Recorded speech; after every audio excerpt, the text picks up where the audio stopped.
In this week's episode, the police rip apart Nelson's car, we take the Silhouette car out, we build some big nasty wheels for Sam Cedric, and we do some fun stuff around the shop. Enjoy.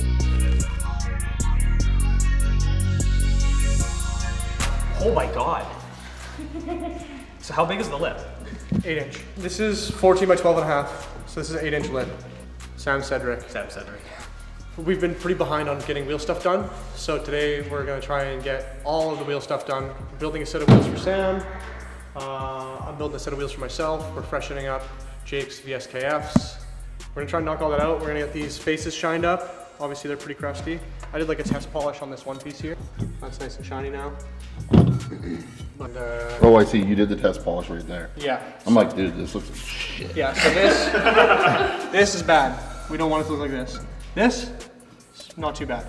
I know I can do it better than this, but that's... These are yours, or are these the albinos? Yeah. So we're about to throw these in the fridge, or in the freezer, so they can cool down, make them easier to put together. So that's what we're doing right now.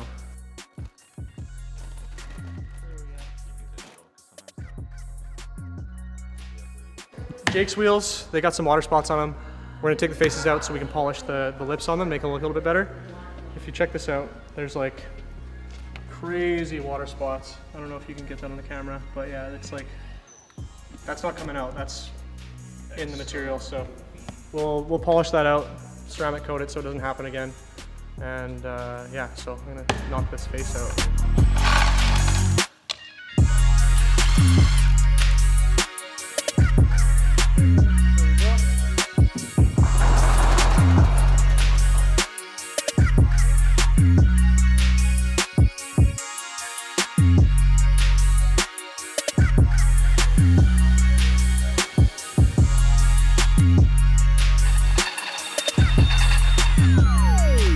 And just like that, there's a valve stem hole.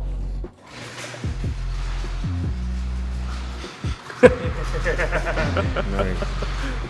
Okay, this was a bit of a hot debate. We didn't know if we were going to be able to fit RWB inside our shop with the new lift.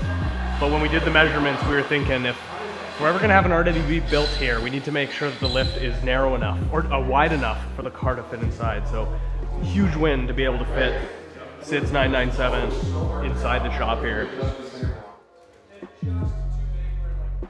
Little known fact I feel is that Mitsuaki-san painted this car and he painted this car back to back this past summer. So super cool to see both these cars in the same shop. How many hours have you been sanding for, Sam? 5 hours, maybe 4 hours. Now I'm gonna start putting together my wheels, these Wed's albinos. So to do that, we gotta grab the faces out of the freezer.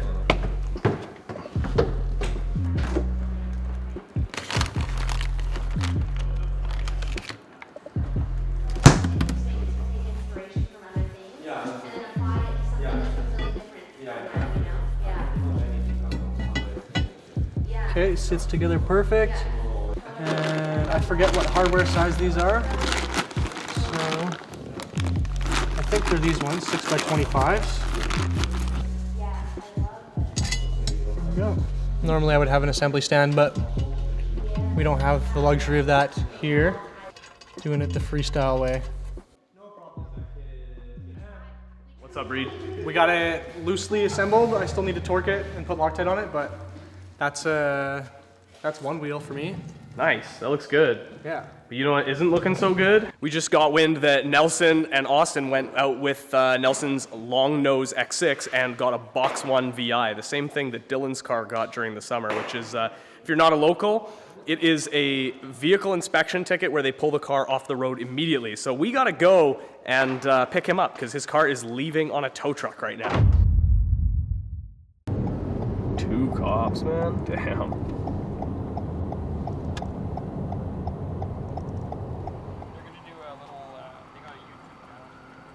Nelson, you're a public menace again, eh? Man, everyone's hating on the white boy's emotion, man. You can never take the motion from the white boy that has obtained the motion. Like, damn. There's no headlights in here. He's like, man, this guy should really buy Rude Boy engine risers. Yeah. This is what happens when you don't buy Rude Boy process and engine risers. They're calling in back up. They need another This is serious.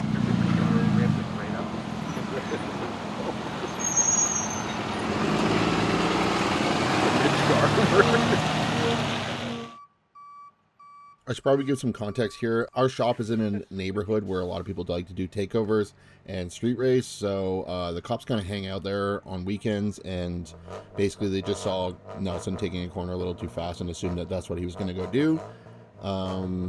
But yeah, his car is obviously too low and has a long nose, so they don't like that. Anyways, after this, we just got the car towed back to our shop and continued working on wheels, because what else are you going to do? Swiping. That looks so good. Move your hand for a second. Damn, the before and after looks nuts. Yeah, they'll get ceramic coated after. These are SSR F5.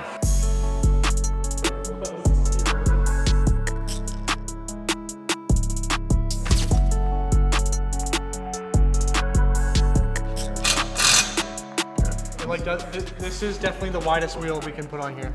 Look at this shit. Look at the roller. Look at the wheel. Oh shit. I can't even like spin it nicely without it falling off track.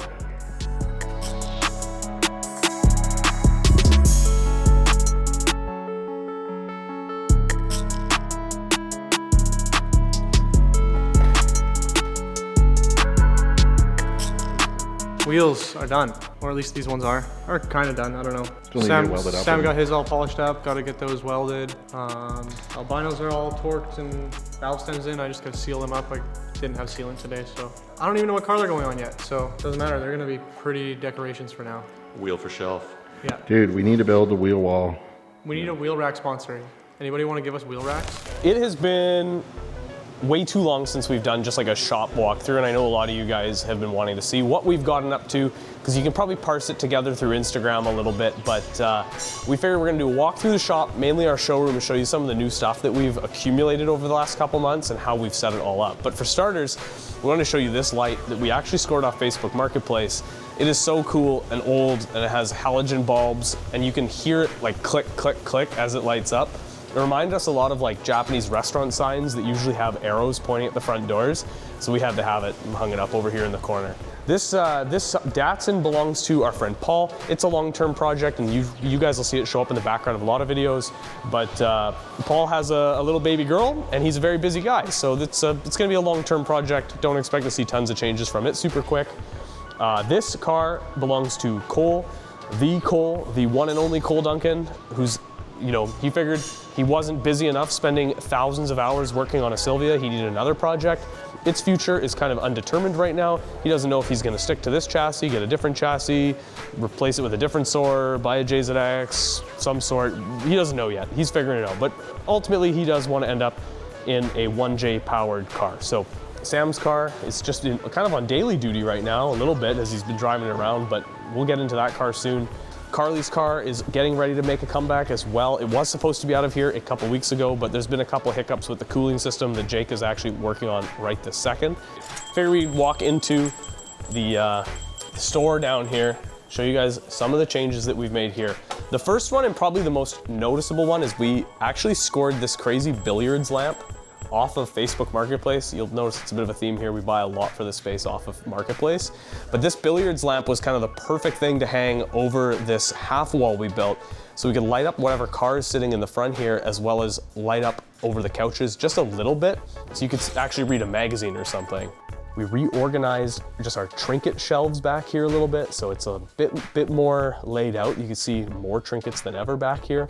We got this. This was supposed to be picked up on our adventure to Vancouver Island that we never actually made it to because the ferry got canceled, but one of our friends brought it back for us.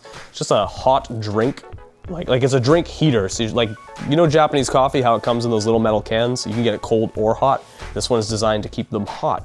So we're gonna have to stock it with drinks and warm drinks for the shop.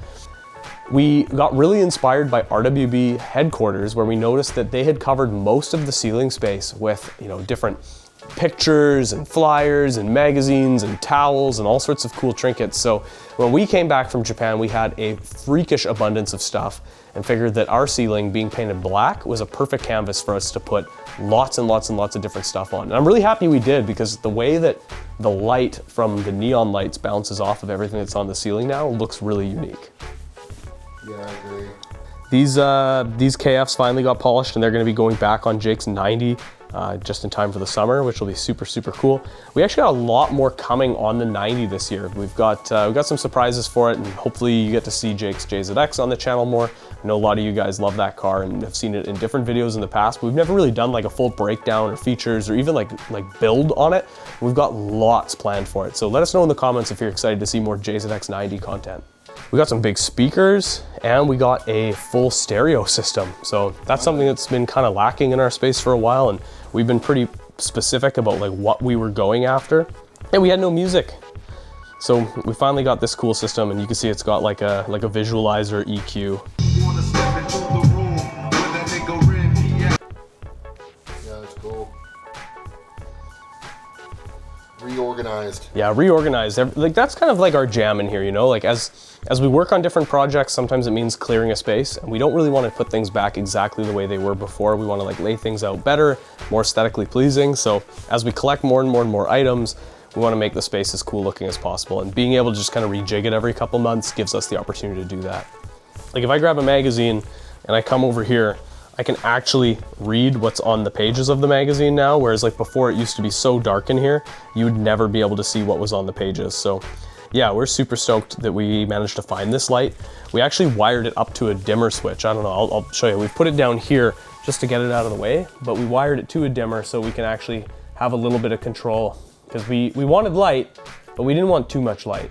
Our friend Adam Royea, who's a really fantastic film photographer, has done a lot of work in the last couple of years capturing Kaido racers and Japanese nostalgia cars on film, especially in the Pacific Northwest. So he actually made a book, which I have down here, called Pacific Northwest Kaido Racers. On the cover is Reid and Keith's Angel car, and it's just filled with fantastic photos that he's taken of, you know, some of the, there's actually Dylan's Supra, nice happenstance, back before we actually finished it.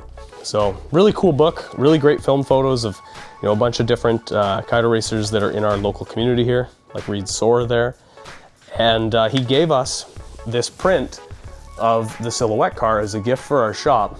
But what's cool is Dylan actually went out with Reid and Adam when they shot this photo, and we figured this would be a good tie-in for us to throw that footage in so you guys can actually see the process that went into getting that car out to that location to shoot it for the magazine, or for the book.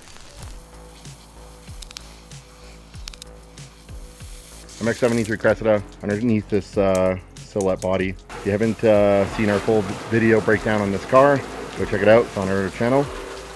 But yeah, this car's pretty wild. I think maybe we'll get some funny reactions tonight driving it around.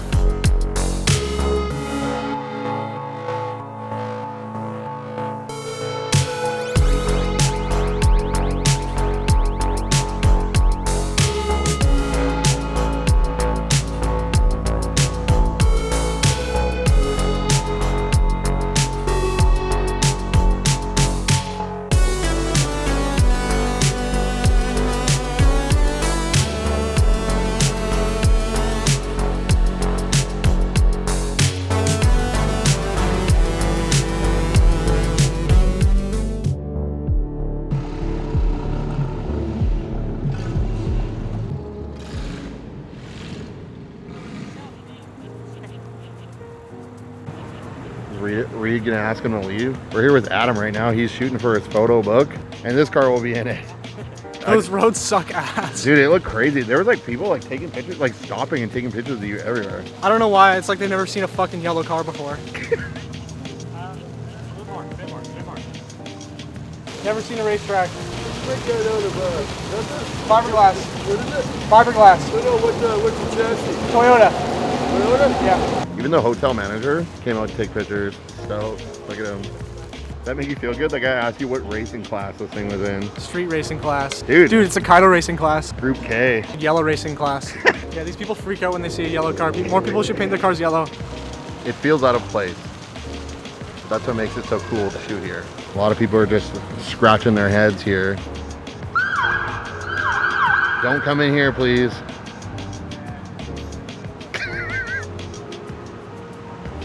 No, there's, you know what? There's like actual crime out here, so they actually have stuff to do. Yeah, fingers crossed, man. Adam's shooting a book on medium format of all the P&W Kaido racers. I think it's all gonna be at night. Hopefully that's out by the time this video goes out and you guys can buy it. It's like the Shinkansen, except you'll probably get stabbed and it's in the air. Take a picture, it'll last longer, buddy. I used to have one of these in high school. Yeah, we're just trying to get.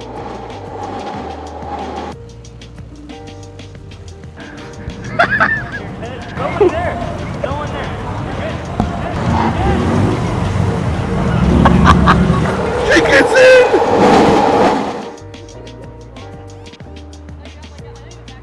Is that challenging enough for you? That was probably one of the most challenging shoots so far. Too many motherfuckers that have never seen a yellow car before. Oh yeah. I know, it's so weird. Like, That's chill just out, a man. normal yellow car. I picked it out of a book myself. Wow. We made it home safe. I didn't film anything on the way home because we wanted to make sure the thing was gonna get home without skipping a beat. And you just barely made it here, eh? Yeah, we cut it pretty close. Still got some gas in the tank. Oh my god, dude. Was it cutting out at all or no? No, it was fine. Nice. I probably couldn't do like donuts or anything, but I mean I can't do donuts anymore with these tires now. So. Yeah, they're sticky. They're shooting shit up at my windshield.